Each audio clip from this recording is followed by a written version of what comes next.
من الوقفات مع الإعلاميين الذين صدروا أنفسهم للإعلام. يا أيها الإعلامي، إن القدس إن كانت لك وقفة صحيحة أمامه فهي منجية لك بين يدي الله، وإن كان هناك وقفة إعلامية فيها التخذيل وفيها التثبيط وفيها التسهيل فاعلم أنك قد خذلت مقدسا من مقدسات المسلمين، واعلم أنك مخذول ويخشى عليك العقوبة من الله عز وجل. فهناك من الإعلاميين في ظل الوضع الراهن الحرج على المسجد الأقصى وعلى إخوانه في أرض فلسطين أن يأتي بالتبريرات والعلل، وأن يأتي بالأوهام والأقاويل، وأن يبرر المواقف.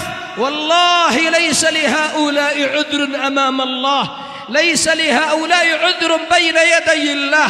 ستكتب شهادتهم ويسألون، ما يلفظ من قول إلا لديه رقيب عتيد. سيسجل لك الملك ما كتبته يداك وما تلفظ به لسانك وما كتبته في صفحاتك، وستلقى الله عز وجل بها. بل هي وسمة عار عليك، بل هي وسمة سوداء ونكتة سوداء ستبقى في جبينك حتى تلقى الله عز وجل. فهناك من الإعلاميين في ظل وضع المسلمين في أرض فلسطين، وهناك من الإعلاميين في الموقف الذي تكالب فيه الأعداء وجاءوا من كل حدب وصوب من أجل نصرة كفرهم والمناصرة لكفرهم. وهناك من الإعلاميين في ظل هذا الوضع الحرج الذي يتعرض له المسلمون يأتي بالكلمات التي لا توافق دينا ولا توافق عقلا رشيدا ولا توافق مبادئ الإسلام. فهذا مما أوجه لهم به النصيحة،